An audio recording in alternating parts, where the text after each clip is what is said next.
While we spend most of our time in our garage labs obsessing over fermentation temperatures and yeast pitch rates, many of us got into this hobby for the simple love of discovering new things, which has occasionally involved domestic road trips and even international flights.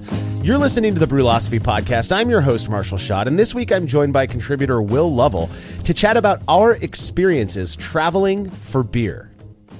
Oh man, if there is one thing that I don't love more, it's just really traveling around the world, experiencing new cultures, and also the libations that they enjoy. Most of the time that's beer, but some places have some other pretty fancy libations that you need to enjoy as well. So, as they say, when in Rome, but exactly, beer travel, traveling in general, something I'm really passionate about, and something I really enjoy and love doing. Yeah, you and me both, and I would contend that beer, in many ways, is culture, at least an analog of culture. Now, regular listeners of this show may recall the final question we addressed in last week's Brew and A episode. If you haven't listened yet, we were asked about our experiences drinking in the various countries that we've traveled to, and I will admit that was fully the inspiration for this experience episode.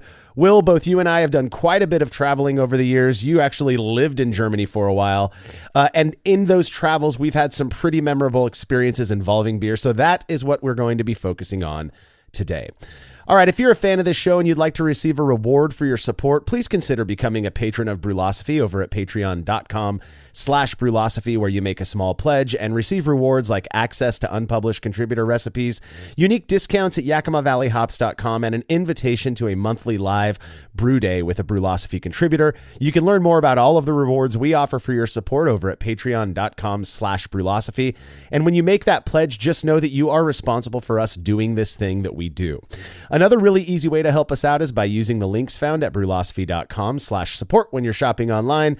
Your experience won't change at all, and we get a little kickback for that referral. We want to thank everybody who has been taking the effort to use those links in that way. We really do appreciate it.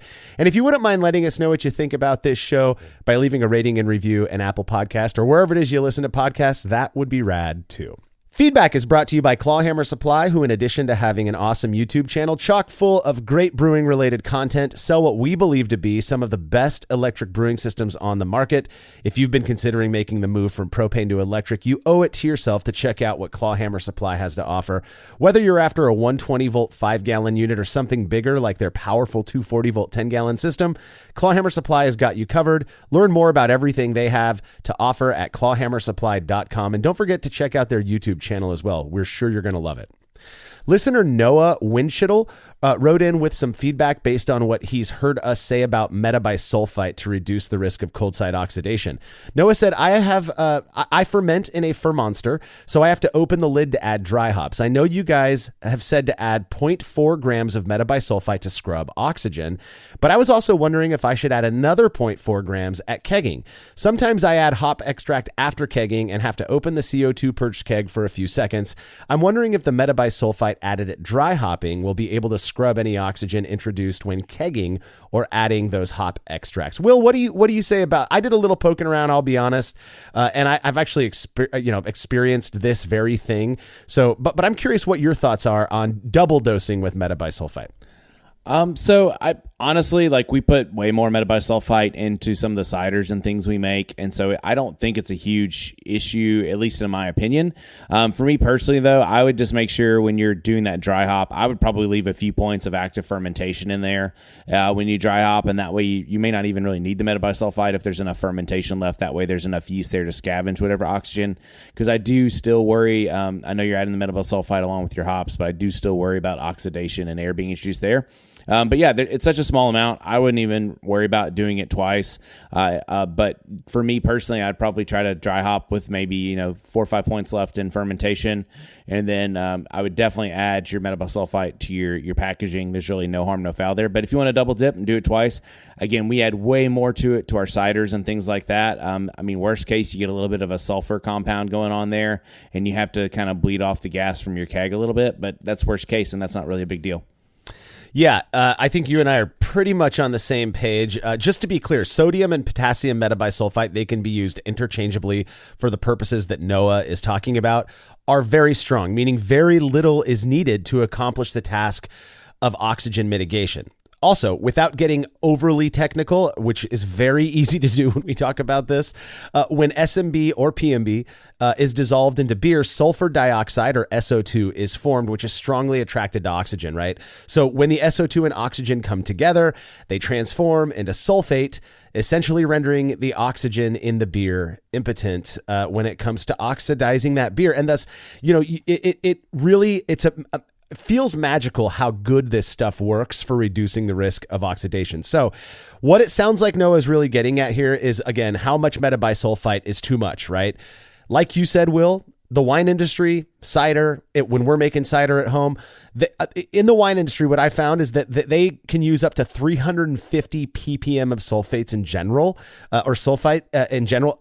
That is viewed as perfectly okay. When we add 0.4 grams of SMB or PMB to a 5-gallon batch of beer, that amounts to maybe 10 ppm of sulfates in the finished beer, which is way lower than in the wine industry. And in brewing, we tend to be okay with concentrations up to around 20 ppm, which again is still insanely low compared to the 350 ppm that you're going to find in wine. So if I'm unable to add dry hop additions and confidently rack my beer to a keg in a closed manner, you better believe I'm going to be dosing the beer with metabisulfite at both of those points, and I'm not going to be worried at all about the impact that it's going to have in terms of the sulfates that are left in that beer. 20 ppm is nothing. One little thing you might want to do, and I actually think it would work perfectly fine, is maybe just reduce that 0.4 grams of SMB that you're adding at, say your dry hop or your kegging, whatever it is, and just make them both a little bit lower if you're worried about the amount of sulfates. But again, I don't think you have anything to worry about, Noah. I would just dose it at both points with that tiny little sprinkle of SMB that we use for these purposes and not worry about it. Should you let people know that that there's sulfates in your beer? I think that's kind of a personal ethical issue that you're going to have to take up with yourself. It's so low that even people who are allergic to sulfates probably aren't going to notice it, but you could put a little label, on your tap or something, letting people know that, there's up to 20 ppm of sulfates. I don't know, Will, is that something that you worry about when you're using these things? Usually I'm using them in such a small dosage that it's not really what even breweries would have to label as containing sulfites. Like the wine industry will have to put it on there because, like you said, they're using 350 ppm, which is pretty high. And full disclosure, Marshall does not give me these questions ahead of time, so I'm completely off the cuff when I say this. So I can't sound all cute and sciencey because I don't want to say something wrong. But in general, we put them in and dose so low. I want to say as long as it's under 10 ppm, 15 ppm. I forget what the legal requirement is, but if it's under that amount, then you would not even have to label it commercially. So I would just say, yeah, you're low enough. I wouldn't worry about it too terribly much. But sometimes if you have some friends that have some asthmatic sensitivities, it may not be a terrible idea to tell them, and they may just want to give it a try before they can't breathe.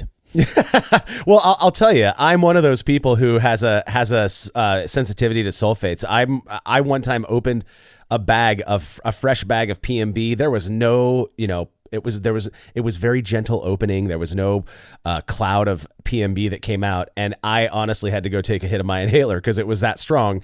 I still use sulfates in my beer and don't have any experience like that. Now, maybe I'm not the most sensitive to it, but again, it's probably worth just letting people know. If you forget and they end up getting sick, I would feel awful for that. So, all right, Noah, hopefully that helps you out. If you have show feedback or a question for us, you could send it to feedback@brülosophy.com or drop us a note on social media. If you've been looking to up your fashion game or just add some new duds to your closet stash, look no further than the Brülosophy shop. We're now offering everything from t-shirts and hoodies to hats, fanny packs, tank tops, and so much more. By picking up our merch, not only do you get to wear your love of Brülosophy around town, but it's another way to support our efforts while receiving something tangible in return. You can check out everything we have to offer at brülosophy.com/shop, then clicking one of the product images on that page, which will redirect you to our Dashery store, or you can go directly to brülosophy.dashery.com, which is linked in the description of this episode. Currently, we're offering all of our classic designs, though we do have plans to create some new stuff in the future. Again, click the link in the description or head to brülosophy.com/shop to get your Brülosophy merch today.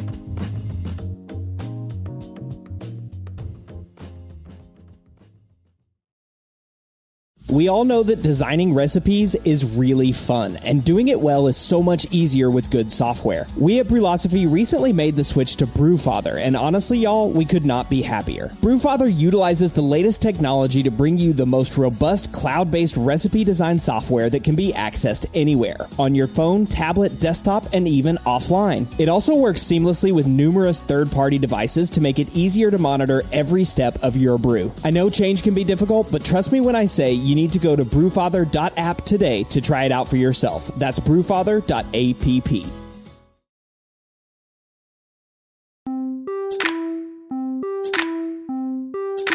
My wife and I will be celebrating our 22nd wedding anniversary in July of this year, and we were actually dating for 6 years before we got hitched, so 28 years in total.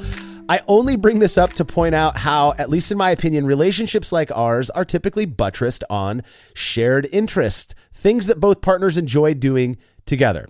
Well, my wife does not like beer. In fact, it can be argued that she hates beer. She's just not a fan of beer.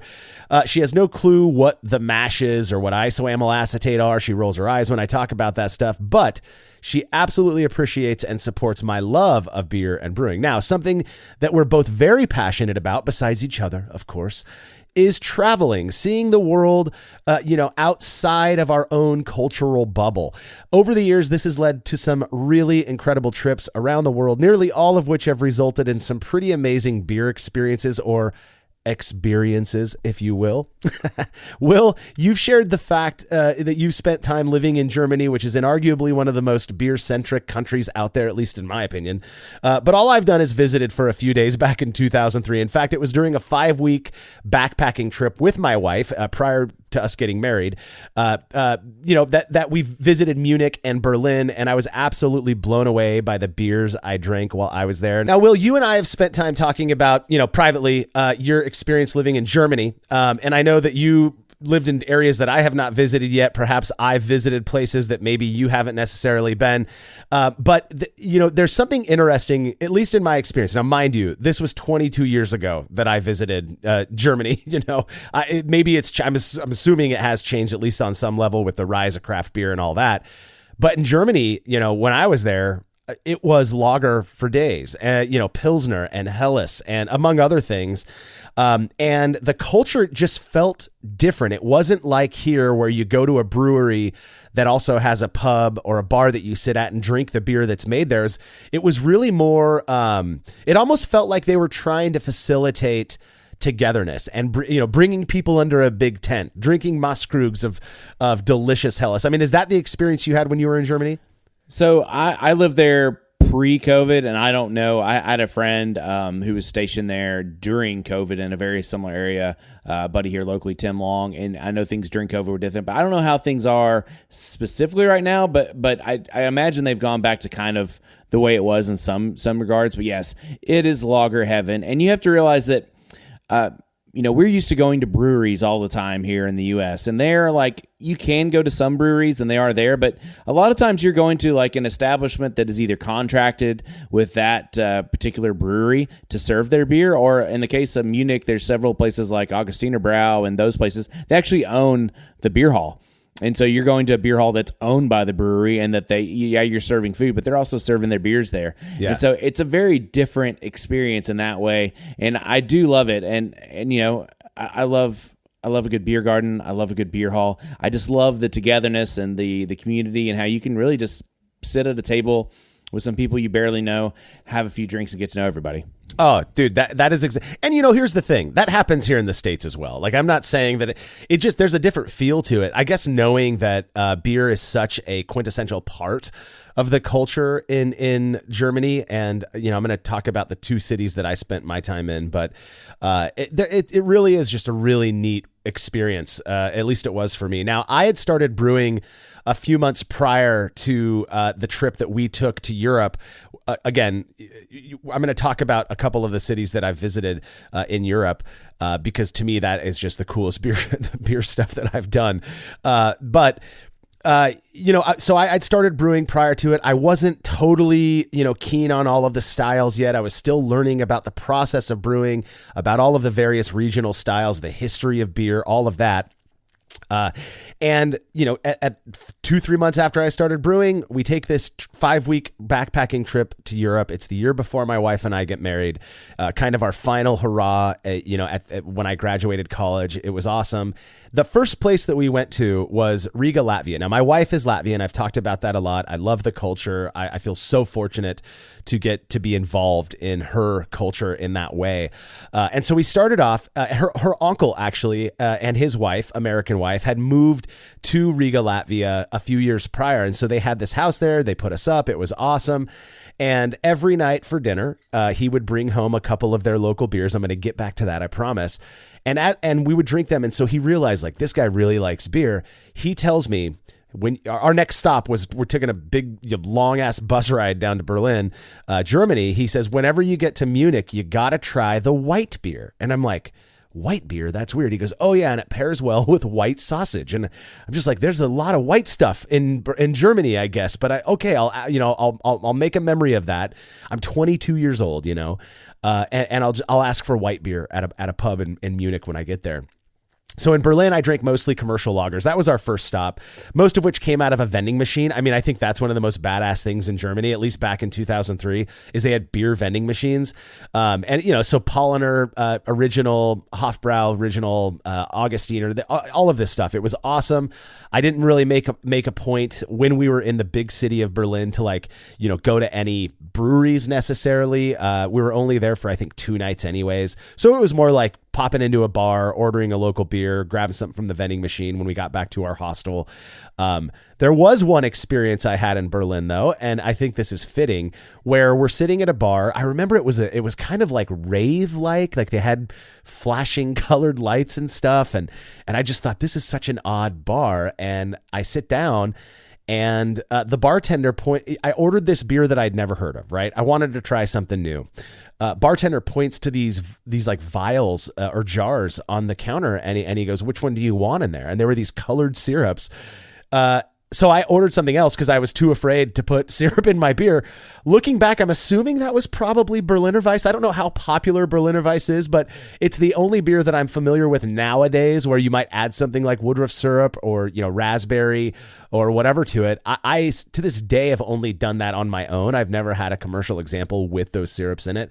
But that was my experience in Berlin. Have you ever been to Berlin and have you had the experience of a bartender asking you what you want in your Berliner Weiss? I actually, that was something I knew of Berliner Weiss, I knew of Goes, but honestly, I never went to Berlin. I know that seems weird that I lived in Germany for 3 years and never made it to Berlin.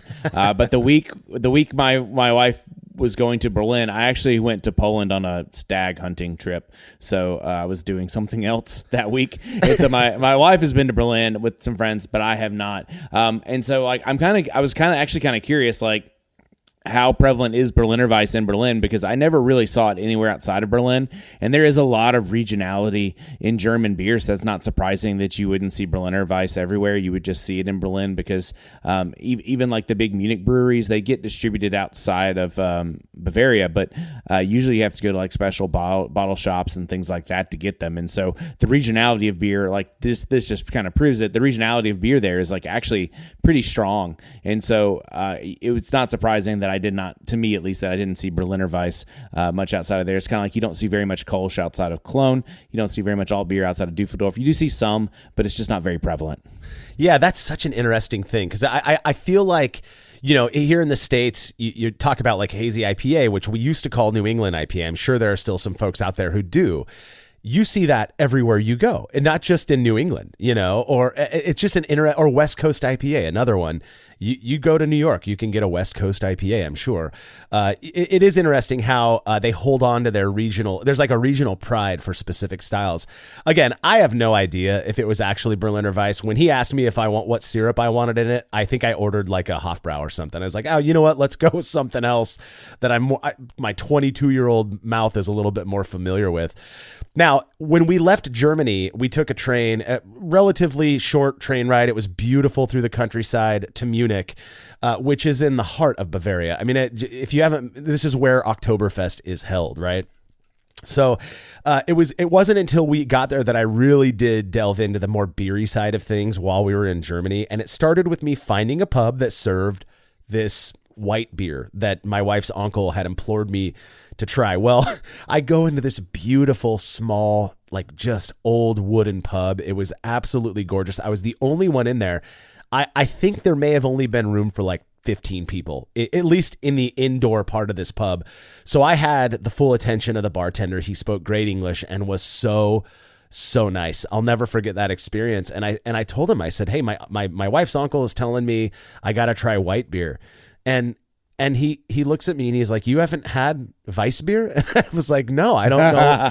Yeah, because I don't even know what that is. And he goes, it's like Hefeweizen. And I'm like, what? Why would my uncle, my wife's uncle, be so hard up that like it was? He just loves it. That I realized late after the fact. I was talking to Eric and asked him, I was like, I didn't realize it was just like a Bavarian Hefeweizen. He goes, oh yeah, they just call it white beer down there. Well, he was translating Weissbier. That is a direct translation, white beer. Kind of a dumb story, but funny to me. So at the time, my only experience with this style was, well, I say this style, with wheat beers that I knew were heavily wheated, was Widmer Brothers Hefeweizen. I think I'd ordered like 2 or 3 pints of it over the years, going to places like Old Spaghetti Factory, or not even over the years, like in the year prior. That was all I had when it came to like Hefeweizen type beers. And that is far from the cloudy glass of fruity / spicy beer that I was sipping on in that pub. To this day, whenever I drink a classic Bavarian Weissbier, which isn't very often, I'll admit, it really does take me back to that time in Munich. And there's a part of me, it's not that I don't like Weissbier, it's that I don't want to lose that memory. I don't want to lose that nostalgia as part of it. I'm not the hugest fan. I'm not going to pretend that I love it, but it is a really cool experience for me to pick up like a Paulaner, Weissbier and just delicious on its own. But yeah, very cool experience. It is funny you mentioned Paulaner because so where I lived in the Pfalz, Bitburg was kind of the big Pilsner brand of choice because we weren't too far from Bitburg, Bitburg. So Bitburger was everywhere. And if you look at the label and you're kind of drunk, it kind of looks like Kim Jong-un holding a glass of beer. I'm not gonna lie, it's pretty funny, dude. Yeah, like get kind of drunk. Look at the label; it kind of looks like Kim Jong-un. So somebody go buy some Bitburger and prove me right. But you be in this place where it's like the heart of like Bitburger, and so everything's Bitburger on the menu, and like you're getting Bitburger pills. But they usually would have Paulaner Hefeweizen as like a secondary option in most places. Like Paulaner, outside of Bavaria even, is like usually the go-to like secondary choice if they need a Weissbier on around. And so I was always like kind of impressed how far like you wouldn't get Bitburger anywhere in Bavaria. I don't think, I'm not saying you can't get it, but like it's not usually at restaurants anywhere in Bavaria, but Paulaner Hefeweizen was in lots of establishments over in the Pfalz where I was living. So it was kind of a fun little side. So it is, I think, to many, the gold standard of Weissbier. If I'm going to drink a German Hefeweizen, that's what I'm going to drink. But again, I don't drink a ton of those. So yeah, not really what I'm going for, but they can be delicious. It's just not my favorite beverage. But if I'm going to get one, it's going to be that one. Oh, I got to tell this story. Well, I got 2 stories. One of them I think I brought up in a past episode. Maybe it was last week's episode about my very, very weird experience in Munich. Not necessarily drinking. So we had gone to, we're staying at hostels. We didn't have any money. I just graduated college. My wife still had 1 year left. I was working just a side job just to kind of pay my rent until my wife graduated and I would start grad school. And so, we're going over there with what little cash we had on hand, staying in these hostels. And we found this really cool hostel that was right down the street from the Hofbrauhaus beer tent, right? The beer garden. Now, we go to this place, like you mentioned earlier, there's these like lunch tables, picnic tables set up everywhere, just in these big long rows. It was exactly like I'd seen in movies and in pictures of Oktoberfest. It was so awesome. Not totally packed, which is totally my jam. I hate being, when there's too many people. So it was very easy to get beers. And we end up sitting with other folks who were staying at our hostel. It was rad. Have a couple of, liters of beer while we're sitting there with them, and we all decide it's like 11 o'clock at night, let's head back. We all walk back together, had a great conversation. These are people from other countries. It was just awesome experience. Get back, and the room that we had at this specific hostel, a lot of the hostels we stayed at throughout this trip were like, we either had our own room or there was like maybe 3 other people in a room with us. This one was like 15 people. And mind you, these are called youth hostels. They're for younger people. I don't even know if they'd let me stay in one nowadays, we get to this hostel and, we're like the first ones. It's like 11 o'clock at night. We're like the first ones getting ready to go to bed, right? My wife and I both had there were bunks. There's probably like 10 bunks. So probably 20 people in this freaking hostel room. We both had bottom bunks. And so that meant, and we were kind of spread apart by a few beds. They assign you a specific bed when you sign up for these hostels. Well, I go to sleep. Things are cool. I wake up the next morning and I'm like, what is that awful smell, right? I'm like, God, this is weird. So I'm just thinking it's a bunch of people in this room. They all were drinking last night. You get the idea, right? And I opened my eyes, and there is he couldn't have been younger than 85 years old, doing calisthenics in just his underwear right in front of me. Like I had to peek at, like what is going on here? I start laughing to myself thinking this is I can't wait to tell my girlfriend at the time about this. And then he gets done and he leaves. And I'm like, all right, that smell is just so bad. So I lean over to I had sandals that I'd been wearing throughout the trip, like old school Teva sandals. And I look over and if you're easily grossed out, mute this. There was a full pile of turd on one of my sandals. And I'm looking at it going, there's no way I did that. Like I did not get that drunk last night. Right. And at this point, I'm like, what in the world? How could this have happened? I walked back in those and now there's just a pile of crap on my sandal. So I get up and I start investigating and there are these little Hershey Kiss drops from the rung of the ladder coming down from whoever is on the top bunk. It was this kid from North Korea, actually. He had gotten some pass to travel Europe and apparently tied one on the night prior. Like I said, I was in bed before he was. And he just hung his ass over the ledge of that bed and let loose. And I was the victim of that bombing, if you will. Pretty gnarly. I held on to those sandals for a while. I went and bought some new ones, of course, for the trip, but I held on to them as kind of a memento and a fun story. I had an old camcorder back then, so I still have video of me investigating this and showing it to my wife. It was more funny than it was anything else, but that's my Munich experience while I was in Munich. You ever have anything like that happen to you, Will? No, I don't have any shit sandal stories. I'm sorry. I don't. It's not part of my repertoire. Oh, dude, it was so funny. I'm like checking my shorts that I was wearing. Like, did I not feel that happen? It was nasty. So here's the side. I'll wrap up with this one. My Germany experience. Obviously, it was a very formative experience for me when it comes to beer. I got to try these lagers and stuff that I love. I got to, I developed an understanding or a deeper understanding of Weiss beer. So I get home. We're back in Bellingham, Washington. And even back in the early 2000s, our local grocery stores had a surprising amount of good, regional, international beers, right? Lo and behold, I'm looking at the international beer section, and right in front of my face is Paulaner Weiss beer, and I'm like, wow! I thought, I didn't know what Paulaner was when I went to Berlin, or Munich. I do. You're like, I'm going to slip into my shit sandals and enjoy a cold glass. Yeah, it smells great. Is that fruit? So I pick up like 6 bottles of this, and I take it back to my roommate. I had a roommate, Nathan, at the time, the guy who I started brewing with. And I'm like, dude, you got to try this stuff. And so we just and they were like the full liter bottles. They weren't like regular 12-ounce bottles. We plowed through these things. I drank more than he did. And I spent that evening, sleeping on the toilet, basically with my head on the toilet, puking my brains out. And I'll never forget, like every time I drink Paulaner after that for like the first month and a half, everyone's had that experience where you're like, ugh, God, it reminds me of the vomiting. And thankfully, I'm over that. I can appreciate a good Paulaner nowadays, and I still do pretty fairly regularly. But yeah, that's my Munich and Berlin, my Germany experience. I know that your German experience is far deeper than mine, though, Will. I'm going to try to keep it a little high level and then dive in a little bit. But what time of year did you visit Germany, Marshall? I don't think I got that one. It was summer. We went. Okay. I believe we left. It was right when I graduated college. So yeah, June or July, something like that. So my thing is like when you're traveling to Europe, I understand like some of us have kids. And that's a thing. Some of us are broke college students. That's a thing. Some of us are just trying to go when we have time, and a lot of time that's summer. But I want to remind people that like the summer can get kind of hot there. When I was there, we broke like triple digits in Fahrenheit, which is quite hot, and for like several weeks. And so there's not a ton of AC, and really the only way to cool off if it's that hot is going and staying in somebody's cellar. Like trying to find a wine cellar or a beer cellar to hang out in.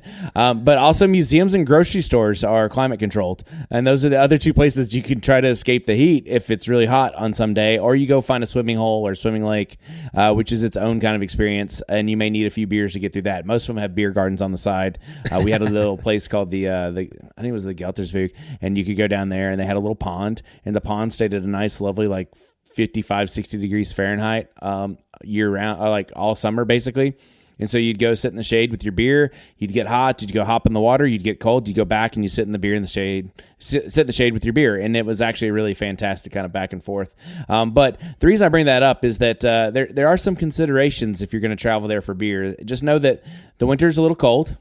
It gets dark early, and and so you'll wake up and it's dark, and then might get some rainy, gray, misty days, a really short amount of daylight, and then it gets dark again, and there's a lot of things are not open, a lot of things are closed. Like your Rhine River cruises aren't usually running in the middle of winter because nobody wants to be playing in the water in the wintertime. And so if your dream is to enjoy a beer while traveling down the Rhine River, that might be a little bit befuddled. But the shoulder seasons are pretty right, and there's lots of good things to go view all around. We already did a kind of a talk about festivals, but the spring has a lot of Frühlingsfest, and I'm not sure. Like one of my best trips to Stuttgart, I was meeting a friend Kevin there. Him and his wife were traveling, and we met him in Stuttgart. And we had kind of some loose plans, but then we showed up, and there was just this Frühlingsfest there that was going on in the middle of Stuttgart. I wasn't expecting it; they weren't expecting it, but we went around and drank beer, and it was like a beautiful spring day, and we drank beer in the middle of Stuttgart and kind of walked around and just enjoyed the festival. Because if I'm in a place in Germany and I show up, no matter what my plans are, if there's a fest, I'm going to devote some hours to that fest, and there's always going to be plenty of beer to drink, especially in Stuttgart or wherever you're at a fest. No matter what time of year. Fall, those are the big fests like the Oktoberfest and folks in Munich, the Volksfest in Stuttgart, and we've again talked about those and other things. But yeah, so but summer also has some great festivals. I remember one time we were coming back from Poland and we stopped off in Dresden, and there was this little neighborhood festival, and I can't remember the name of the neighborhood or even what the fest was called, but I was running around Dresden in this random neighborhood drinking beer. We booked the hotel there because it was cheap, just drinking beer in this cheap neighborhood hotel area and just having the time of my life drinking local food and drinking beer. So fest, always fest. That's Will's number one travel to Germany tip is always fest. I kind of bashed winter earlier, but Christmas markets are great if you like to do those. Some of them are really cute towns like Heidelberg, and Heidelberg has some really great beer drinking. If you read Mark Twain's Tramp Abroad, getting kind of historic here, there's lots of bars and breweries that he hung out with in Heidelberg that he writes about in that book. And I don't think he hung out in Kulturbrauerei, but Kulturbrau was like amazing. We were there in winter where they had a Doppelbock on tap for their winter seasonal, and I remember eating red deer stew and drinking Doppelbock and just being in absolute heaven in Heidelberg. And it's this very picturesque town. There's a river that runs through it, a castle up on the hill, and just like coming down from the castle in the evening while all the fires are lit up at the local Christmas market was just a fantastic experience. And then you get down there and you can either drink beer or you can do as the locals do a lot and drink the Glühwein. And then there's lots of like brats and brochen and all sorts of things that you can go hang out with. And then lots of towns have great Christmas markets if that's something that you're into. some of them are worth traveling to.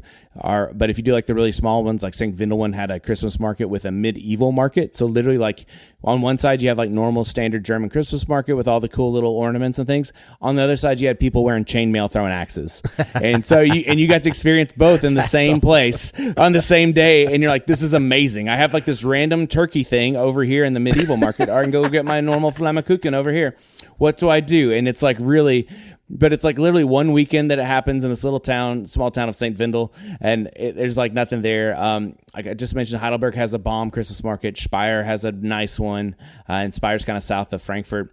Again, Nuremberg's a big one. Munich's a big one. Rotenburg-Oberaber, that's like the picturesque one that everybody talks about for Christmas markets because it already looks like it's got the old city wall around it and still has a night watchman, and it's pretty amazing. But I digress too far away from beer probably, so I'll try to roll it back in.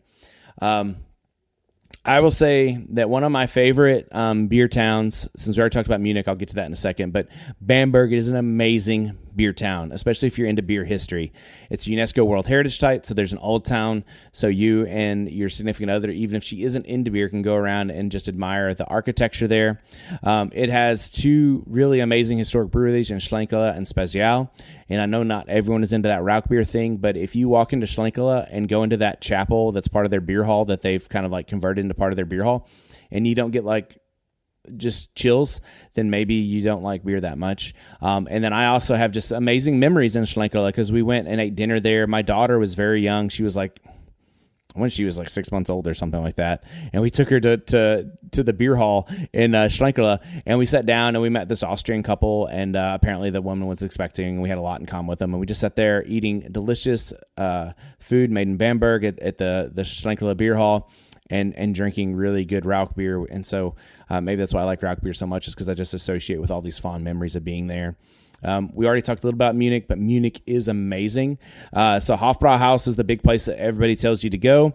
It's fun. If you're there and not Oktoberfest season, they kind of have that feeling of they can give you like a kind of a pseudo Oktoberfest year round, which feels a little gimmicky to me, but I get that you want that experience if you're going to Munich. So if you're there and not the fall, you can go there and they'll give you kind of that Oktoberfest kind of feel if that's what you're into. And as I mentioned earlier, all the beer halls are typically either owned or closely associated with a local brewery there. So if you like Augustiner, and you know, then go to some place that's has Augustiner in the name, like Augustiner Keller. It's not too far from the train station, and it's a brewery owned food pub there, and they have like so much great food. I remember the hop binds like going all around the walls as part of their decoration. They had hop binds from the hop fields, like they're just decorating it. And so it felt like a more permanent Oktoberfest tent, if that means anything when you're inside of there. It was pretty amazing. Another place that's kind of neat, I said it's hard to visit breweries, but Polliner has a microbrewery near the Oktoberfest fairgrounds, which is a good retreat if you have bad weather and you're trying to go to Oktoberfest. And it's also like just kind of a cool place to go because you can actually go down in the kind of the basement of that thing and see like some of their cellaring tanks and things like that. It's a really cool spot.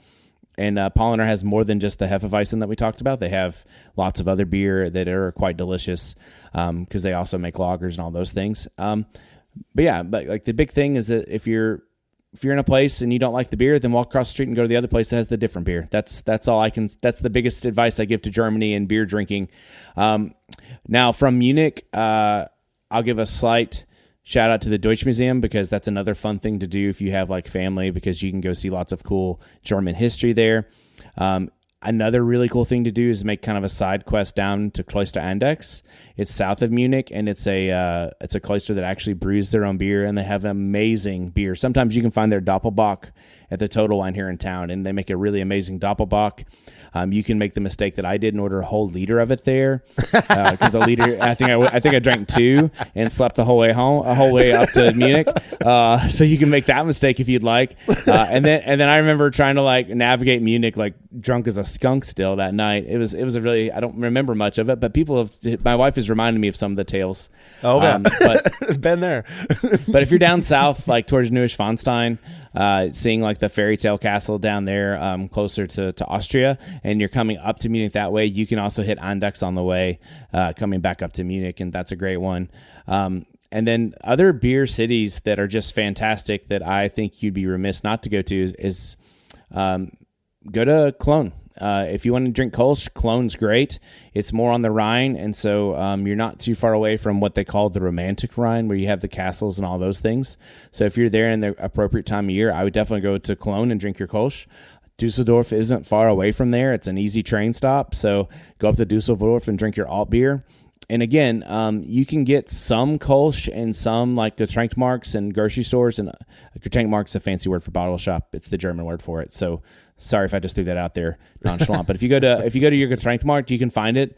But if you're not going to get the selection that you get in Cologne. And again, every little restaurant has their brand of Kolsch that they provide. And so you can go into whatever restaurant, get whatever brand of Kolsch that you like. If you don't think you like the Foreign or whatever, then go across the street and get something different, and you can get it there. So, and then I think I already mentioned Kulturbrau in Heidelberg, but Heidelberg, again, just a picturesque, beautiful town. Definitely go there if you get the chance. It doesn't matter what time of year, but that one, especially for Christmas market season, is gorgeous. And similar to like all the things, like Christmas market, I kind of treat it like a fest. If they have a Christmas market there, sometimes I'm going there specifically for it. Sometimes I'm not going specifically for it. But if you're there and it's going on, then it's worth checking out. And I think, and there's all sorts of little gems of markets and little gems of towns and little gems of breweries that I'm not going to touch on because we don't have 24 hours to record this podcast in, but there are so many things, like even like if you flew into Frankfurt, going to Mainz and Wiesbaden, they both have beautiful Christmas markets. They both have great looking kind of Altstadt areas, and they're just fun places to go and spend the day. And they're not very far from Frankfurt if that's where you're staying. And so, just renting a car is great if you're comfortable. I think trains and public transit limit you sometimes to where you can and can't go, but regardless, you're going to find a lot of really great beers all across the country. Lots of great lagers, lots of great ales. I wish I knew more about their current brewing scene, but there's we have some patrons and people that live in Germany that probably are more in touch with that if you want to learn more about their modern brewing scene, we can probably get you with Dave or somebody. So, but yeah, I love Germany. I love drinking there. Anything else you want me to cover on Germany? I can do it. No, here, disclaimer, middle of the show disclaimer here. You can tell that both Will and I are not only both passionate about, traveling for beer and all of that, but could go on forever about all of the places that we've done this. So apologies if this show goes a little bit longer than usual. Perhaps some of you will appreciate that. I do feel like we started things off with a bang by starting with Germany. I think that is one of those places, not just because you live there, Will, but given how deep and rich the beer culture is in Germany, the fact that we've both spent time there, me far less than you, of course. I think it was a good way to start, but I do think we can also move past that. There are obviously some other rad places that we've been to. The one that I want to, I don't even know actually if you've been to Ireland. Have you spent time drinking in Ireland or? So I have not been to Ireland, which is really silly because I think Irish Stout is one of the best drinks out there. And I love Murphy's, I love Guinness, I love all those things. But my wife, she's like, why aren't we going to Ireland? And at the time I said, okay, so here's the thing. When I look up tickets from the States back to Europe, usually Ireland has cheaper tickets than most of the other places, and it's a shorter flight. So if we're going to save something for later, because you can't do everything. I know I was there for 3 years, but you can't do everything. Why don't we save Ireland? Because we can come back at some other time when it's a little bit, because the flights are a little bit cheaper, the travel time isn't quite as long, and so the jet lag won't be quite as bad. And so that was kind of my theory, but I'm very excited to hear what you have to say about Ireland. Yeah, so this is probably going to piss some people off. So I say that half jokingly. I was invited to Dublin by their National Homebrewers Club back in 2019. Screw you, Marshall. How'd you get invited? That's not the part that's going to piss people off, though. It was pretty cool. I mean, but they invited me to come out. I was with Ron Pattinson. He and I were the two guests that spoke at the 2019 the National Homebrewers Club conference that they put on. It was awesome. So the way that we designed this trip was, my wife always goes with me on these trips. I don't worry, I'm paying for everything on that side of things. They basically cover flight and and lodging for the time of the conference. So it's a great benefit. It's also work. You know, I have to plan a speech, and we spend a whole day just hanging out with these folks, which is amazing, really.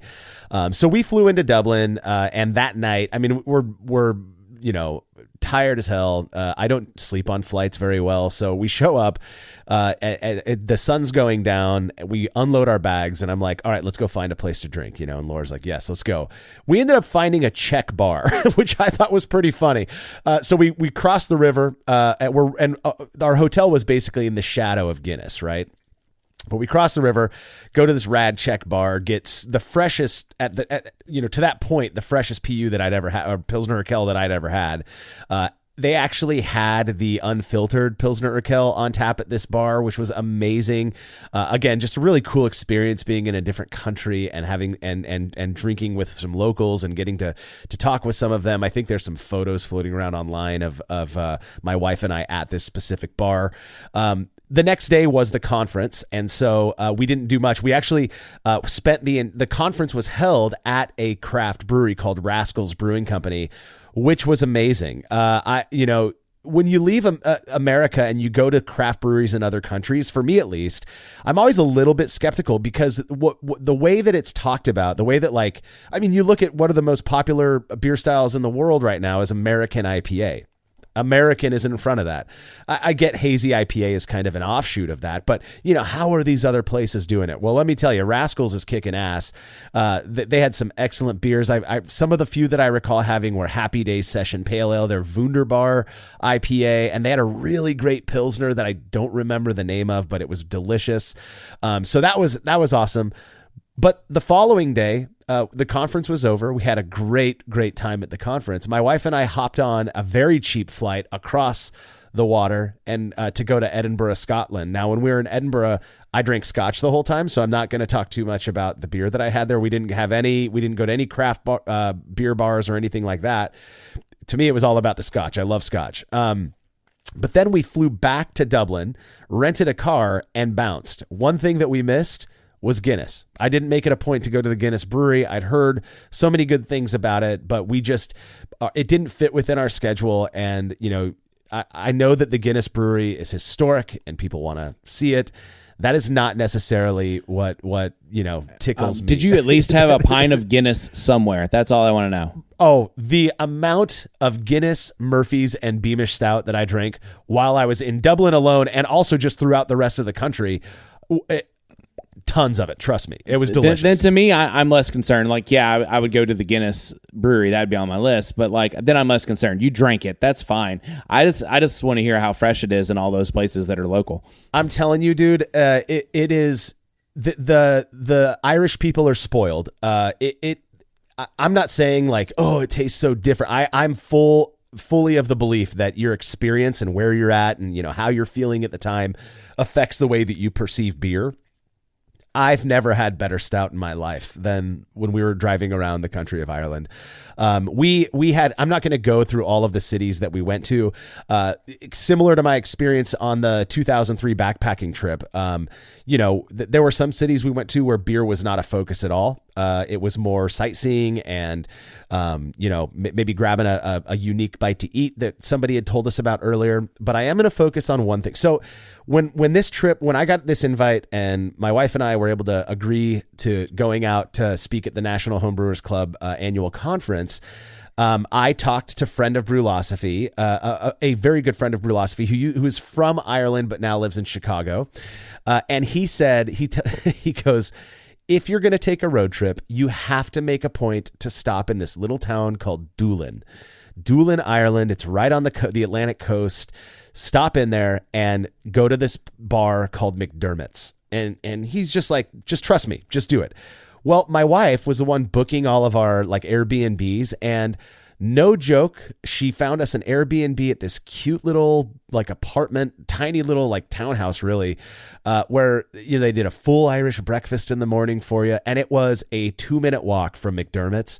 McDermott's is kind of at the end, as far as my memory recalls, at the end of the main strip, which isn't very long, maybe a mile or so. And there are several pubs on that strip. We stopped at all of them, had either a Guinness, Murphy's, or Beamish Stout, maybe a Smithwick's as they call it out there, red ale or Kilkenny, and just really it was like, we're talking every bar you'd go into would have like a fireplace and locals playing live Irish music. Just a phenomenal experience. So anyways, we get to McDermott's. It's probably like 6 or 7 o'clock at night, and it was surprisingly packed, and not just with Americans. It was like people from all over Europe, some other Americans in there as well, but then just a bunch of Irish people hanging out, like this was their local pub. And after we'd had a few drinks and we're talking to everybody, and they've got the live music going, and it was probably some of the best live music of all of the pubs we went into throughout our trip in Ireland. We're sitting there and I'm thinking, you know what, I want to order some snacks, for the folks we met here, just to snack on while we're chatting. And a bartender comes over and she goes, "Oh man, we just closed the kitchen down, so we can't offer that. But we've got some crisp, we bagged chips basically that you can buy some of those and share those." So I just, no big deal. Well, about 15, 20 minutes later, we see this older lady walk in, and she just goes right behind the bar and goes to the back. And I remember noticing it and thinking like, well, that's interesting. Okay. No joke. Within an hour, she is out giving away like, fried finger foods to everybody hanging out in our area, and then brings out what she called a tray. We're talking like 30 shots on this tray of what she called baby Guinness, which I later learned is just Kahlua with an Irish cream topper. It looks like a little glass of Guinness. It was the most amazing experience that we had in all of Ireland. And I thank Mike for the recommendation to go there. And I would offer the same very, very strong recommendation to anybody who has the ability or the gift of being able to go to this beautiful country. If you're going to go on a road trip, driving on the opposite side of the road and car is very terrifying for the first few, hours that you're doing it. But you got to go to Doolin. It was so fun. There was a point where my wife and this like old Armenian guy are like dancing on the middle of the dance floor, and everyone's it was like a movie scene. It was so much fun. The beers that I had when I was in Ireland were almost solely, red ale. Kilkenny is more of like a red lager and stout, except for the couple of craft breweries that we actually went to, Rascals being one, and then there's another one I'll bring up. But I mean, you got to go to Doolin. We started our time in Doolin by driving down to the Atlantic. There's this huge parking lot, like where this parking lot like meets the ocean and the Atlantic Ocean, and we just went down there. We were fully alone. It was this blustery, windy, gray day, and it just felt perfect, for where we were at. Absolutely amazing. To me, that experience was far more about the people and the culture than it was necessarily the beer. But it is the most unforgettable place that I think I've ever spent time that was, focused on beer, and I absolutely loved it. So I haven't been to Ireland, but I will make a plug because I've been to several pubs in the UK and England and Scotland. And what I will definitely say is in places that have kind of a pub culture like that, where especially like small town or country pubs, like some of the best are like country pubs in the middle of nowhere where everybody has to go to have a drink and like eat dinner, because then you get like the people that are from that area, and it just creates a really great authentic experience. Like, I'm not going to say they all match up to what you just described, but if you are in a spot that has like, especially like a very rural country spot, and they have a pub, I feel like you have to go, because that's the watering hole for everybody in that area, and that's where they wind up, and it's so much fun. Yeah, I'm telling you that I would have regretted. I mean, obviously I wouldn't have known, but not going to Doolin and particularly hanging out at McDermott's. There were some other great bars. I forget the name of them in that area, but so we only spent that one evening there. And honestly, I think that was more than enough because it gave us, I have this thing when I travel for beer outside of the US at least, where I'm like, man, what are they going to think about me? Is this American, coming in, and did other Americans leave a bad taste in their mouth or anything, especially in these like smaller towns like Doolin? They embraced us. I mean, there were hugs when we were leaving. It was just this. I remember walking back to our Airbnb and my wife and me looking and still like having this bounce in our step at 1 a.m. because of how amazing that experience was. The owner, this older lady who walked in was the owner of McDermott's, came in and made us all food for free. Obviously, we left crazy good tips. But come on, I mean, where else are you going to find something like that? It was just phenomenal. So we wake up the next morning, have our full Irish breakfast, which was delicious and amazing at this cute little Airbnb. And we hit the road. We spent a night in Cork. We spent some time in Galway. And then our last stop before heading back to Dublin was in this town called Athlone, I believe is how you pronounce it, or Athlone. I think it's Athlone. And part of the reason we stopped there is because the owner of a craft brewery called Dead Center Brewing had reached out to me and said, "Hey man, I hear you coming over for the festival or the conference. We would love it if you could, if you're going to drive around the country, this is right by on your way back to Dublin, stop in here and we'll treat you to lunch and you can try some of our beers." And I'm telling you, again, just the people of Ireland, I know this sounds cliche and probably really cheesy, but we were treated so well. Had an amazing time at Dead Center Brewing. Delicious food, delicious beer. We got a full tour. My wife was even impressed, and she doesn't even like beer. It was one of those great experiences. And that city, as we're wrapping up at Dead Center, our host there, the brewer, or head brewer there, says, "Hey, and if you guys have time, the oldest bar in the world, or the oldest pub, I guess, in the world, is just right down the street. You guys should go pop in there." And I'm like, what? Sure enough, this place called Sean's Bar, again, widely believed to be the oldest pub in the world. It's been in operation since, get this, 900 AD. Pretty old. Pretty damn old, right? You walk in and I'm not a tall dude. The ceilings I felt like were just right on my head. And it is just this tiny, cramped, beautiful old wood bar, stuff up on the walls, band, not even a band. I asked the bartender there, I was like, every pub we go into, there are musicians playing. And he's like, oh yeah, it's a thing. He's like, in Ireland, if you play an instrument, you just show up and bring it and start jamming along. They'll usually take up a booth, and that's where they're playing their fiddle and, flutes and guitars and whatever other instruments. It's just amazing. So we, of course, ordered a couple of drinks at Sean's Bar. At this point, they're making cocktails. So, Laura was happy as well. Phenomenal experience. I cannot wait to make my way back to Ireland. If you're into beer travel, the more historical side of beer travel, I mean, I didn't even go to the Guinness Brewery, and I felt like I got so much out of that trip to Ireland. Well, one pressing question that has come to mind this entire time you're talking is, did your shit sandals make it to Ireland as well? No, those are long gone, my friend. I promise you, when my wife and I got married, she's like, nostalgia lost. Yeah, she's like, you're not bringing those into our home. A Korean man made those special for you, and look what you did. Well, yeah, that's my experience drinking in Ireland, and it's one that I will forever cherish. Yeah, it was amazing. I think I'll use the shit sandals as a segue over to this is a more recent trip. So this is kind of fun because this happened actually not very long ago.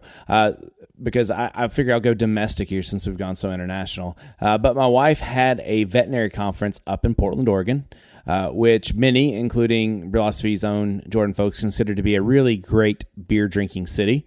And so what's funny is my wife's a veterinarian. It was a feline veterinary conference. And I'm just going to here to tell you, the people watching at the conference hotel was fantastic. We also had the away team. We had the San Diego Wave who were playing the Portland Thorns, like the women's soccer league. They were staying at our hotel. There was apparently a Jonas Brothers reunion concert happening down the street, so we had a whole bunch of like Jonas Brothers fans staying in our hotel, along with the feline veterinary people. The people watching was insane. I loved Portland. The people watching was probably good anyways, but our hotel alone had enough like craziness happening there that it was amazing. But and so the cool thing is like I got to go up to Portland. I'd never been before, and we went in September. And do we know what happens in these hop producing regions in September, Marshall? Are they in hop harvest or something? And so fresh hopped beers everywhere. I am from Texas, and sometimes people ship in fresh hops to make fresh hop beers, but nothing like the variety that they had down there. And so before I went, I did a little research. And by research, I meant I hit up Jordan folks and said, hey, bro, where do I need to go? I mean, we only got so much time. My wife and I are going to go out. And he said two things, and this is probably the best advice. He's like, get outside, get to breweries, meaning there's lots of great places to go hiking, both in and out of the city. And then there's also lots of places to go drink beer, kind of in and out, mostly in the city, but there's some like kind of spots outside the city as well. So I took his advice. We went, our friend, one of my wife's friends who lived there, she picked us up. We went to like several waterfalls that were within driving distance of like the airport. Like we were less than a half hour outside of Portland looking at waterfalls, which is pretty cool. And then we even did some hiking inside of Portland. They have the 4T trail, which is like a trail, trolley, tram, and train. So it's like a hike plus you do the hike, you do the trolley, you do the tram, we do the train. And we did all but the train. But it's a really cool thing where you take the Sky Tram up to the Oregon Health and Science University Hospital area, and then there's like this beautiful hike between there and Washington Park, and it's all along the city, but you would never know that you were actually in the city except for a few spots where like it kind of peeks in and out. And then once you're to Washington Park, they have a great Japanese garden, great hiking, and then also you're not very far from some cool bars. So some of my spots that I thought were like so fantastic, we got to hit up Wayfinder, which, as you know, you're a fan of Wayfinder. Big fan. And I was like, well, what's the hype about? And I got a flight, my wife got a flight, and I'm like, out of these 8 beers, I did not have a single bad beer, and I literally had some of the best IPAs I've ever had, including some of my early fresh hopped experience on this trip, and it held up the whole time. But we actually went to their tap room in Troutsdale, where our friend lived. And Wayfinder, what's cool is they have tap rooms all over Portland, so you don't necessarily have to be at the main brewery, although they may have better selection there, I'm not sure. But because we had the tap room, we didn't feel as much pressure to go back there. And then we had Living House, which was a Jordan recommendation, HOUS, and it was a very not too far of a walk from the hotel we were staying at. And man, the fresh hopped West Coast IPA that they had on tap may have been the best beer I've had on the entire trip.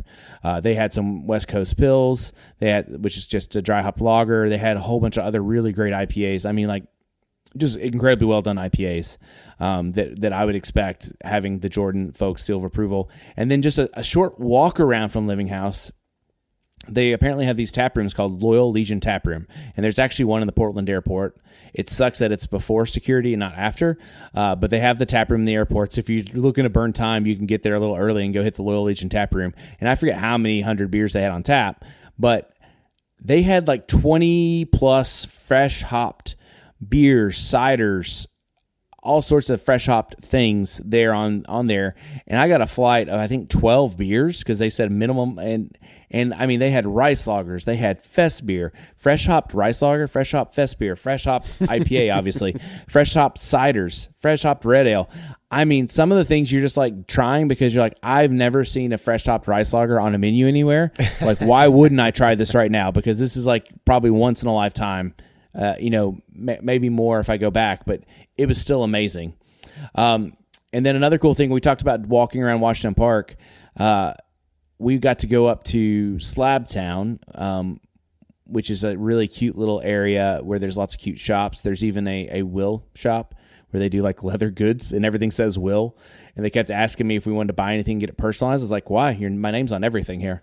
So I don't need to do anything. I'll just buy it. Anything. Yeah.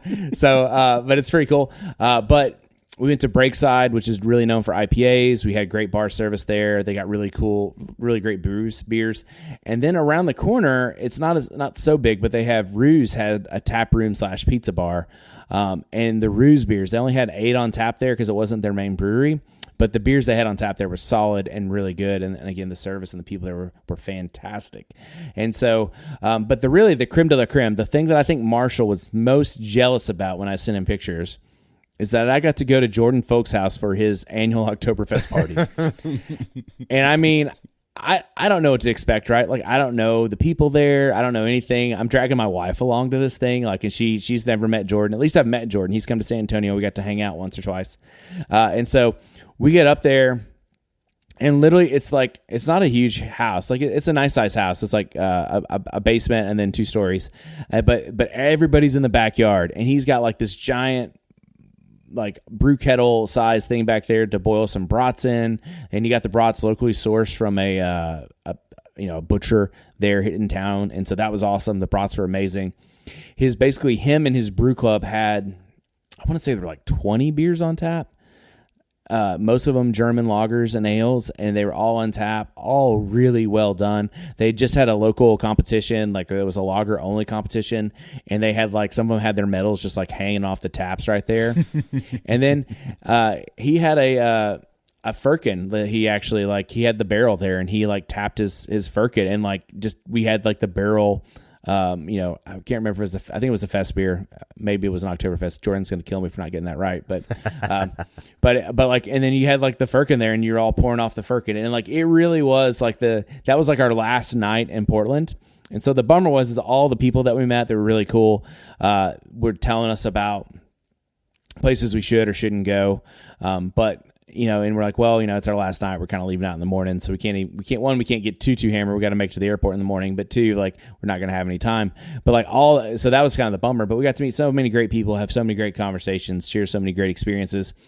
And then to top it all off, you go into his basement, and he has it decked out for a German discotheque, where he has like a German DJ down there, like DJing all this music. It was absolutely killer party. Amazing. And the beers were so great. And then you get down there, and he has more beer on tap of his beer on tap, with 2 taps going on down there. So how amazing is that? Like, you're just sitting there, it's like, I'm just going to keep drinking. And I got to meet so many members of his homebrew club.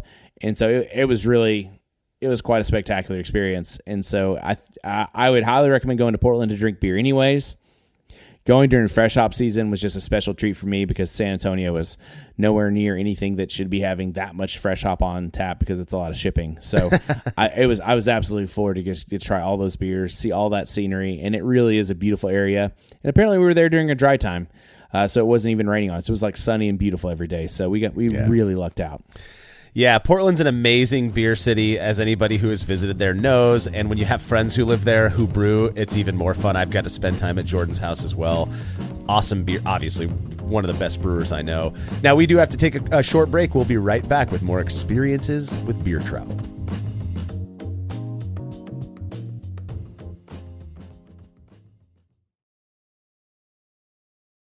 There's no denying that stainless steel is the best material for brewing equipment, and Delta Brewing Systems offers some of the lowest prices on high-quality stainless gear, like the Firm Tank, which in addition to holding 8 gallons or 30 liters of wort, comes with a domed lid to even further reduce the chances of a messy blow-off. Plus, it can hold up to 4 psi of pressure for closed transfers. Delta Brewing Systems also has their own line of brew kettles, as well as one of the lowest-priced all-in-one electric brewing systems out there, and their prices are shockingly low. If you're in the market for legit stainless gear that won't break the bank, do yourself a favor and head over to deltabrewingsystems.com today.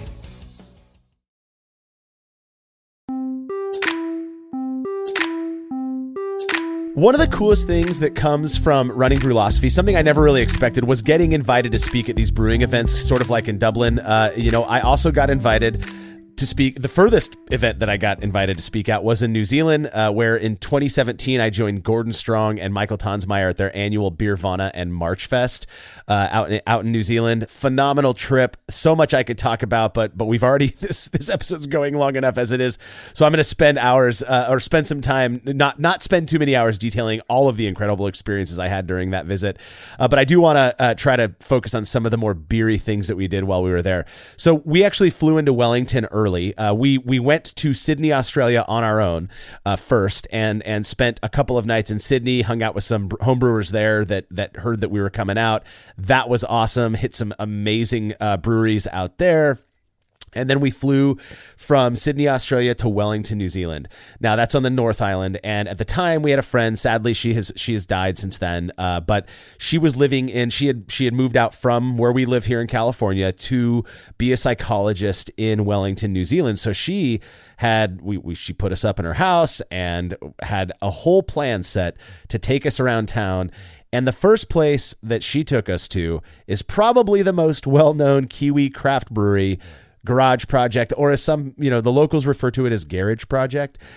Man, I'm telling you, so we're walking along, she's driving us around, she parks, and we walk up this little hill, and she's like, all right, here's the Garage Project tap room. And we go in there, and it looks sort of like, a typical small tap room attached to a brewery. Amazing beers. I mean, just mind-blowingly good beers. Obviously, they're using fresh, local New Zealand hops, which were even back then even probably more popular than they are today, and just an awesome experience. And the bartender there goes, well, if you just walk up the street a little bit more, you'll go to our actual pub, So we do that, and we walk up there, and they have snacks and such, and just an absolutely amazing experience.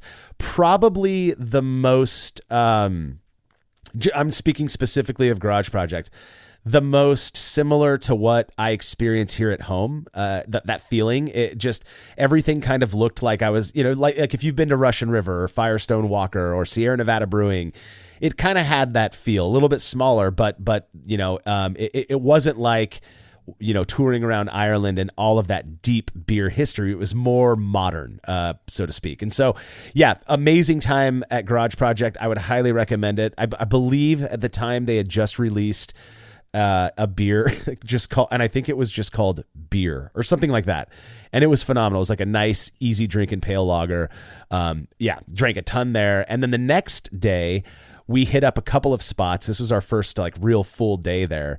And one of them was this, I believe if my memory serves me correctly, the place was called The Third Eye. And it was like this cozy little pub in a smaller building in downtown Wellington. That the pub it served as the sort of tap room for Tuatara Brewing Company. Now, I'm not aware of what, if Tuatara is still around today or what's going on with them. The beers were good, don't get me wrong, but the experience sitting in this pub was really cool. Again, I just feel like in other countries they really try to facilitate people coming together and chatting, and there was couches in this area, and it was kind of in this sunken down area of the pub, and just a really cool experience there.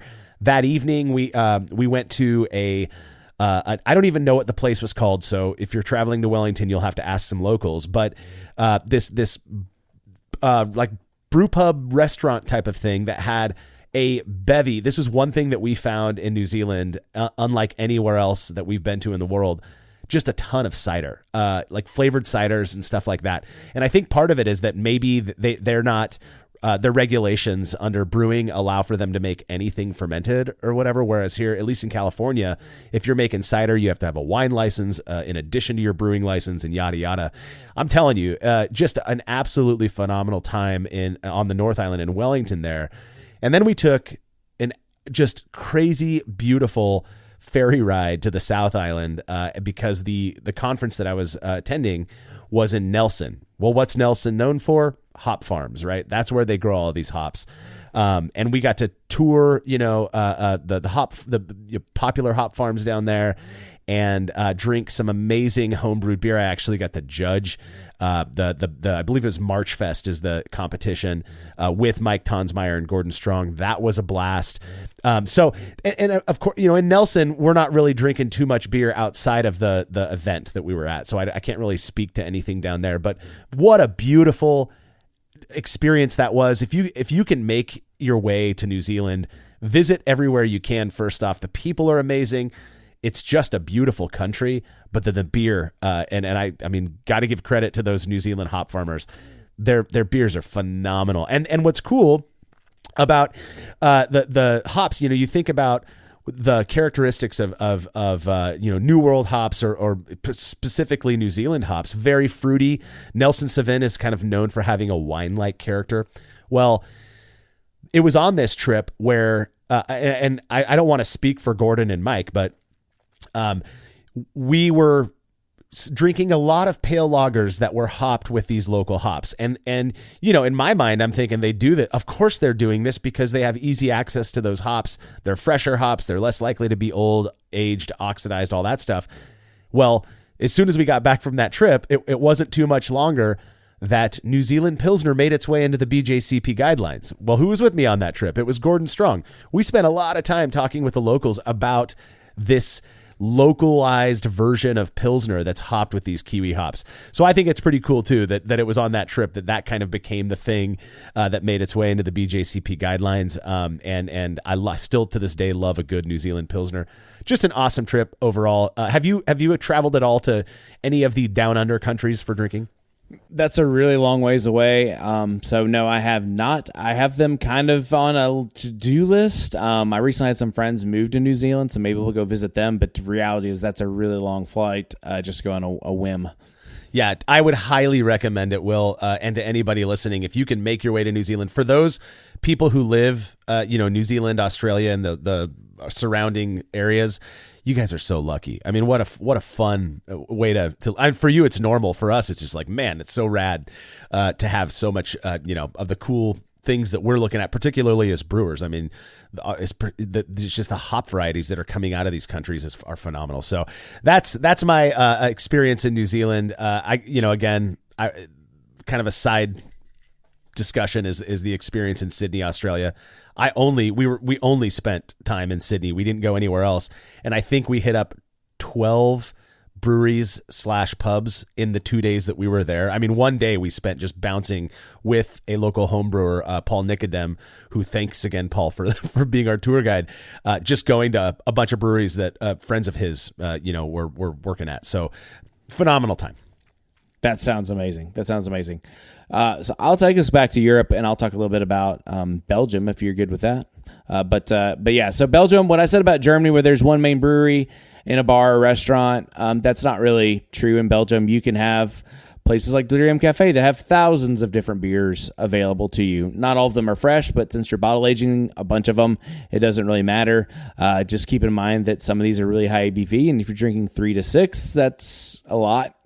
And so sitting someplace with a meager 300 beers to try, it will be fine. Trust me, you'll be okay. So most people fly into Brussels when they go to Belgium, and that's fine, but I'm kind of so on Brussels. Yeah, you should go to Cantillon. Yeah, you should go visit the Grand Place, which is their very nice, majestic town square that is like one of the most gorgeous town squares in all of Europe. Have a beer there and take it all in. Yes, you should go to Delirium Cafe and say that you went to the bar that has like thousands of beers available, and go see as many chocolatiers and all those things that you want. But let's face it, Mannequin Piss isn't all that impressive, and I felt like the charm of Brussels was kind of lost when I had to step over a lot of puke, and it wasn't even 10 o'clock at night. So it's not really my scene in Brussels per se. There's still a lot of great things there. Maybe I was kind of in the downtown near the Grand Place, so maybe that was just a bad place to stay. Too many tourists drinking, but it wasn't my favorite place. But Bruges is one of my favorite places in all of Belgium. It's maybe my favorite place on earth. It has charm, canals, swans, medieval city gates, windmills if you walk to them, and a belfry tower that is a lovely view of the entire city if you want to go climb up all the steps. And the mussels and fries, or moedels and frites as they say, are just as good there as they are in Brussels. I really love it. They have the Havman Brewing, which means the Half Moon. It has an awesome brewery tour that kind of take you through their old brewery. You get to go up in a tower where they have like the copper cooling tank in the top of a tower where they would open the window shades and let the wind blow across and cool the beer off. That's where they have Brülosophy, which is a pretty popular brand and a delicious beer. And they also have Straffe Hendrik, which is usually the brand they associate with their quad and triple. And I think they've expanded to some other Straffe Hendrik and some other different beers under those labels. But they make great beer. It's a great tour. Really awesome spot. De Geer is maybe my favorite bar in all of the world. It has quite a few beers to try on tap, which are worth going and trying. But De Geer Triple, it's the only place you can get it on tap. And I believe that they have somebody else make that for them. They bring it in. But still, it's an amazing triple. It's amazing to have it on tap. And I can still picture the little cubes of cheese with the flag sitting in them with the toothpicks as I can just pick them up and taste that cheese right now. Yeah. But again, Bruges, it's got so many bars to try with lots of beer, all those amazing chocolate shops. And I kind of like do like Bruges, like if we're walking in between places, I'll stop in a chocolate shop, get like 2 little bits of chocolate so I don't have to keep it refrigerated as we're walking around, try them there, and then go to the next place. There's a place called Friet Bar, which they make true Belgian fries, and it's kind of a must stop. Most people don't know that. The reason we call them French fries is because we saw them in France, but fries originated in Belgium. So Belgian frites are the way to go. Ghent's also very beautiful. But if you're really serious into history like I am, the one thing you wanted to do is I wanted to go visit the Trappist monasteries. And so, they feel very far apart. Especially if you're using public transit, it may not even be possible. But if you have a car rental and you're from the state of Texas, like 2-3 hours to drive somewhere is not a big deal. So as long as you are reasonable and have drivers getting in between places that are not drunk, you'll be okay. Orval, Abbey d'Orval is very beautiful. It's kind of way south. If you're kind of coming in and out of Luxembourg, you can kind of swing it on the way. But it's really pretty crunchy to get out there. And they have a great tour of the old Abbey. The Abbey is fantastic to go see. You get to see the ruins of the one that was destroyed as well as bits of the new one. They do a brewery tour 2 different times a year. So if you time it right, you can get tickets to go to their brewery tour, which is amazing. They have their Abbey beers are different than the other ones where they use like a Brett aging in their bottle processing. And so you get that nice Brett character if you're kind of into that mixed firm Brett character. And then they have a great cafe down the street where not only you can try their amazing cheese, because Abbey d'Orval has amazing cheese, but you can also try like a fresh Orval versus some more different ages of Orval, and it really is a great experience in my opinion. It's one of my favorite places, although it is way out of the way. And almost as far out of the way as Rochefort, which is just up the road, but you can't really do an Abbey tour of Rochefort. The town's really cute, and you can drive past the Abbey, but there's no real like going in. And so there's a pizza place on the main square or the main drag there called Bella Italia, and they had pizza at the time when I was there, and you could get Rochefort 6, 8, and 10 from the bottles there as well. And then there's a cool little church across the street, and so we mostly in Rochefort we ate pizza and drank the different brands of Rochefort, and looked at a cool church. I want to go there so bad, dude. You have no idea.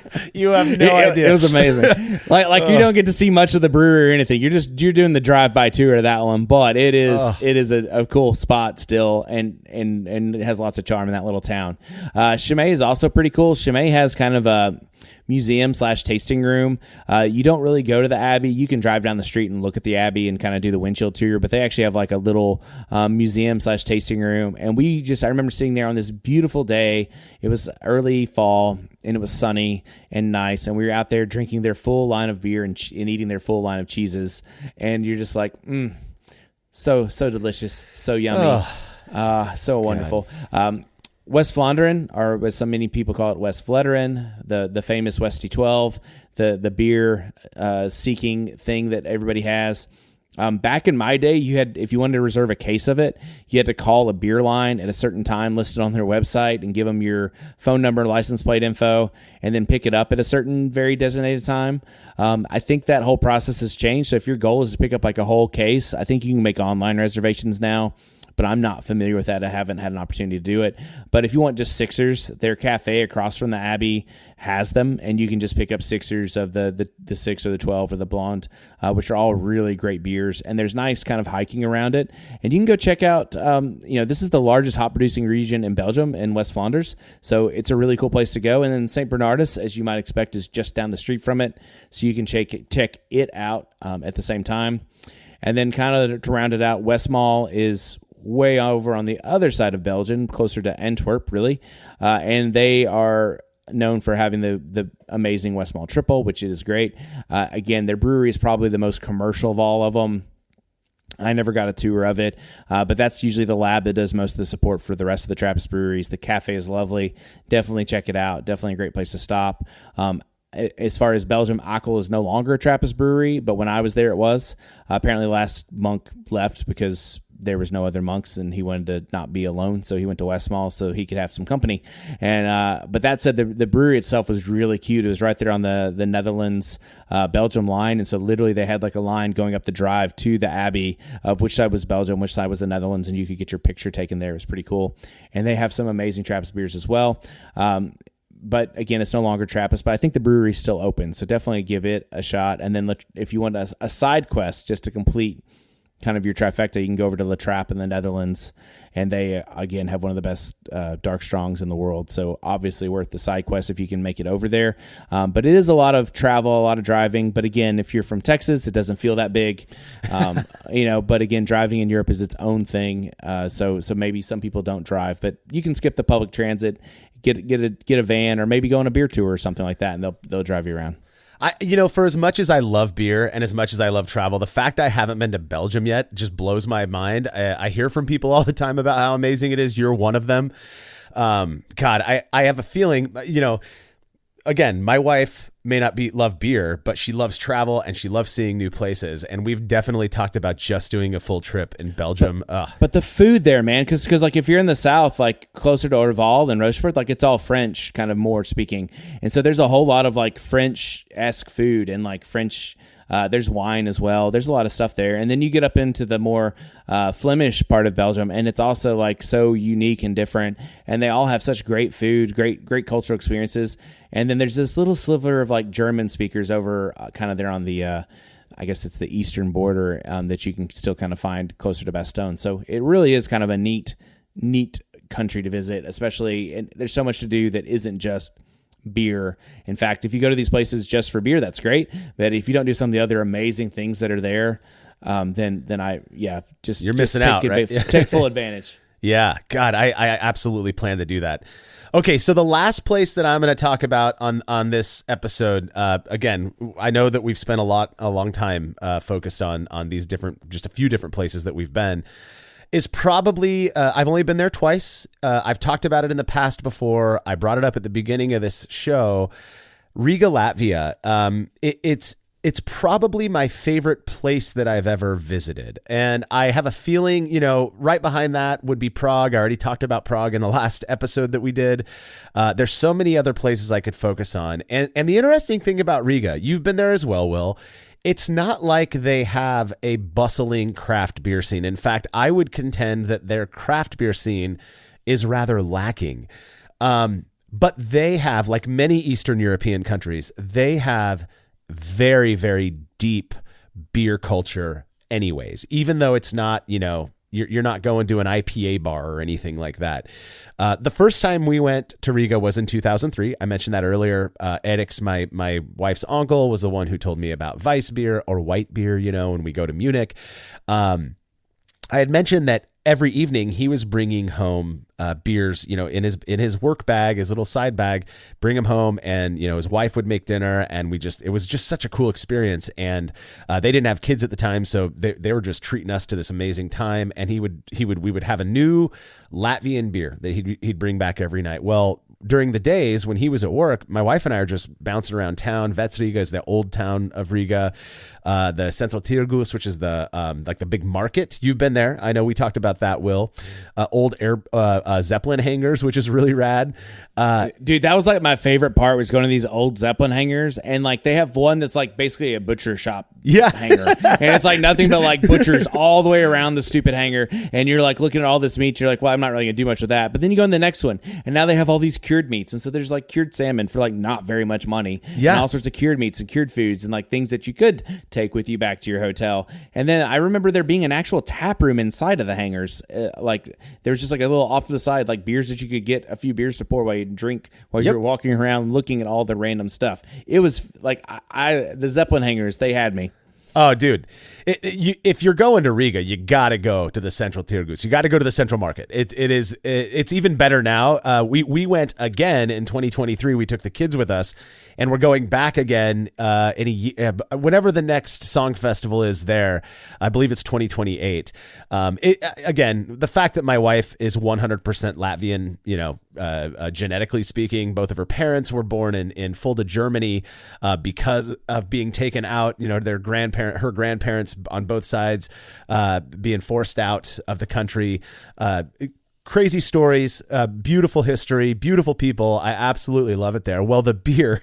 So my first time there in 2003, I remember we were walking through Vectriga, which is, again, the old town, and old cobblestone streets that are older than this nation that we live in now, And there's just these outdoor, they look like outdoor eating areas for restaurants, and that's what they basically are. But every single one of them has beer as well. And usually, at least back then, 22 years ago, it would be like, this restaurant has Piebalga beer. Oh, this restaurant has Alderdice beer. And then, this one over here has Tsesis beer. And so I remember walking along and, looking at my wife and I'm like, how do I order just the small beer? And, she's like, Vienna Smaržua Labe, you want a, that actually means small, one smells good, but Vienna, I believe it's Maza, Alus would be one small beer.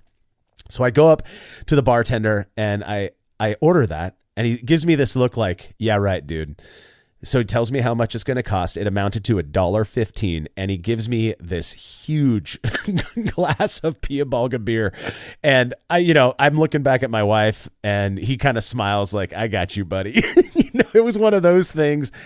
And I don't know if it's in the water. I don't know what they're doing in Latvia, but their pale lagers have this unique. It's not like hit you in the face, unique bad character. It is so good, almost like at least my experience, and this is especially true for Piebalga. That's probably my favorite of all of the commercial Latvian beers there. And by the way, most of their breweries are named for the city from which the brewery is based. So Tsesis, for example, which also happens to be where my father-in-law's family is from. Piebalga being another one. Just this rich flavored, malty, but it's so good, cleanly fermented. It's so you can walk into a market. They'll tell you that public drinking isn't necessarily legal here, but they also don't care if you do it. It's not like they're permitting it, but they're also not getting people in trouble for walking around with a beer in their hand. Everybody's doing it, So when we went back in 2023, I was so excited to have these beers I hadn't had in 20 years. We happened to be there, no joke, at the same time that we had been there 20 years prior. So kind of a similar feel, and not much had changed. I mean, it's Old Town, right? This time, instead of staying with a family, we were staying in a really cool Airbnb in this townhome that it was in the heart of Vetsriga. And every day we'd get up, we'd make ourselves a nice kind of a typical Latvian breakfast of rye bread with some butter and smoked salmon and dill on it and some tomatoes. I mean, it was just so cool. We would walk out, and right down our little cobblestone street from where we were staying was basically a bottle shop. We'd pop in there, grab a couple cold drinks, and start our day. And it just so that's what I mean. Like, as good as like craft beer is, don't get me wrong, there is something to me about tapping into those cultures that have had whose beer. I feel like beer is part of the cultural identity, if that makes sense. So even though it's not IP, now don't get me wrong, I tried some Latvian craft beers, and they're surprisingly good. One of the cooler experiences I had is while we were there in 2023. This guy named Davis Lapa hit me up on Instagram actually and was like, "Hey man, I see that you're in Riga. I have a brewery here called Doer Beer, and they focus solely on making like sessionable low ABV lagers, saison, IPA." He goes, I don't have time to hang out today, but I would love to meet up with you downtown, and I'll give you some of these beers to try. So we hung out for 15, 20 minutes, just kind of, shared some experiences and stories. And he got to meet my wife, and, they speak Latvian together and all of that. And I take these beers back, throw them in the fridge. And the next day, I think he gave me like 8 beers. Well, they're all like under 3% alcohol. So I open them all up, one after the other, drinking them. What in the world? I mean, this guy's nailing it for low ABV sessionable beers. They tasted excellent. Right there in Riga, Latvia. I just thought that experience to me is worth so much more than, going and just having one specific style, like a great IPA or a great Pilsner. You surround yourself with breweries that have been making these beers for hundreds of years, I love it in Riga, Latvia. And of course, Baltic Porter. Riga is one of the 3 Baltic states. Baltic porters everywhere, and I believe most of the commercial breweries there in Latvia also make their version of a porter or a strong dark lager that's basically a Baltic porter. So. Yeah, so the one place I remember going to in kind of the old town, the downtown Riga, there's this place called Peter's Brew House, I think. And I just remember there was a blonde, a red, and a dark, and that's all they had. And they were all less than 5% ABV. But the beer attracted me because they apparently were like a smaller place serving beer. But the reality is that I kind of like it. It reminded me of like the Czech Republic a little bit, where the place would just have like a pils, an amber, and a dark. And so I like the kind of, and these are basically like the blonde was more of a pilsner kind of thing than it was like a lager, than it was a blonde ale like you would think. And the red was more like what we consider an amber lager as well. Yeah. But they were so great. Just 3 beers. All 3 were delicious. But I remember getting like this giant like ham hock kind of dish with like potatoes, and I just remember eating that. And I'm like, I don't know why I got it, but it's like this expensive ham hock kind of thing where you're like, this is delicious, bro. That's very Latvian. I was like, I don't even know what I'm doing here, but like it reminded me of like a lot of it reminded me of Bavaria, because they also have like the Schweinhocks, the ham hocks, and I'm like, I was just at home, like I'm so used to it. So I absolutely loved Riga as well. Again, just take me back to the Zeppelin hangers today. They were so good. So much fun. Fun. We had small children with us. Like my daughter was a baby when we went to Lafayette, and my wife was technically working. And so me and she was there with another military person, and they were both female. And so we had 2 male spouses, and we were just wandering around Riga down like all morning until they got done with work, and then we would go out and do fun stuff. So I enjoyed my time in Riga. I didn't know what to expect when I went there. I had no expectations of Latvia, but I want to say and we went there kind of winter, so it was like kind of cold and a little wet, but it was absolutely fantastic, wonderful experience. Yeah. Awesome. All right. Your final place. I'm really curious to hear what you saved for last. So for my last spot, I'm going to go super homer, and I'm going to talk about the Texas Hill Country. I just spent a wonderful week with some friends that came in, some from San Diego, some from Florida, and we spent the week of the new year, going into New Year's in the Hill Country. Like we stayed at a little VRBO outside of Luckenbach, Texas, about 7 minutes down the road from Luckenbach, Texas, about 15 minutes from Fredericksburg, Texas. And so really, honestly, I think it's a kind of a part of Texas that if you live here, you come to it. Most people, if they come to Texas, they're going to Austin, and they don't quite make it as far west as they should to come check out some stuff. But we have some really great spots. You can start in Austin. Definitely go to Live Oak and ABGB and some of those. ABGB's Austin Beer Garden Brewery. I realized I just say ABGB without thinking about it. But you can go in some of those great breweries in Austin. There are lots of great breweries in Austin. But if you start coming out west and you start getting more towards Dripping Springs, then you'll hit more wineries, more distilleries. You'll hit, if you're into mixed ferm, you can hit Jester King. One of my favorite spots in all of Texas is Blanco, Texas, where they have real ale. Real ale is very big. You can get it on tap lots of places, but at the brewery, their little tap room is amazing. You can even go down the street, though, and we have a little gelateria there where they make gelato from water buffalo milk, because they actually have a water buffalo farm here in Texas, and they're getting their water buffalo cream from local Texas water buffalo and making gelato and cheeses with it, which is amazing. So Blanco is definitely amazing. And then if you come out, I mean, I know Luckenbach isn't going to have a lot of craft beer, but drinking a Lone Star in Luckenbach, that is an experience. You should just do it. Don't even think about it. There's nothing there other than this little general store, an old post office, some bars. There's a dance hall and an outdoor stage. But whether there's like paid for live music or a lot of time there's free live music, just go show up, have a Lone Star in Luckenbach. It's definitely worth the little bit out of the way. But then you get to Fredericksburg, and I mentioned Live Oak earlier, which is just a really amazing lager brewery. But Altstadt there in Fredericksburg, they have done a really great job. There's like a lovely beer garden outside. There's a lovely beer hall inside. It is one of the closest things, at least in Texas, that I've had to like a real authentic German beer hall experience. And plus the food is like, you have your Jaeger Schnitzel, which is somewhat authentic, and all the beers are very fresh, delicious, and they've done they worked really hard at making authentic German lagers and ales, as well as like having some things. And so again, and then the barbecue game out in the Texas Hill Country as well, some of the hiking, all those things. all reasons to come out to the Texas Hill Country. And we've gone really long, so I'm keeping it brief. I'm going to kind of stop it there. If you want to know more about traveling to Texas, you can. But I just want to give a short plug because we do have some great breweries, some great kind of culture. Some of it's a little German-esque, some of it's a little more mixed. But yeah, it's really just a great fun place to come visit. Summer's a little hot, so maybe come not in the summer, but otherwise, great spot. Yeah, and that's the thing. We are cutting this segment a little bit short just because we spent so much time talking about Germany up front.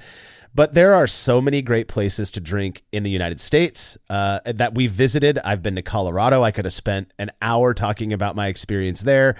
Here in California, we've got San Diego, you got Santa Rosa. I've been to those places. We just don't have the time to talk about all of that stuff. But, you know, beer travel is one of those things. Again, Will, you and I are both very, very passionate about, committed to doing. And even if it's just travel and then, you know, as an aside, there's beer that goes with it. We're always going to make it that way. You know, get out there, experience the world, experience different cultures, and make beer a part of it. I think you're going to enjoy it just as much as we do. That does bring us to the end of this episode. Don't forget to check out our YouTube channel, The Brülosophy Show, where host Martin Keene covers a bunch of fascinating topics in the world of brewing and beer. And remember to head over to Brülosophy.com to stay current on everything we are up to. The Brülosophy podcast is made possible by the generous support of our sponsors as well as all of our rad listeners. We seriously could not do this without you. Cheers to everyone who has subscribed and left a review of our show. It makes a huge difference. If you haven't yet, please consider doing so. Head over to Brülosophy.com/support to view a list of ways you can easily help us to continue producing this podcast. If you want a reward for your support, visit Patreon.com/Brülosophy. Thanks again for listening. We'll be back next week with another episode of the Brülosophy podcast. Until then, think beer. Start off the morning with some hot tea, lemon and honey cause it soothes my throat. Put some herb in the bowl, yeah, it's homegrown. Ain't gotta go through the middleman.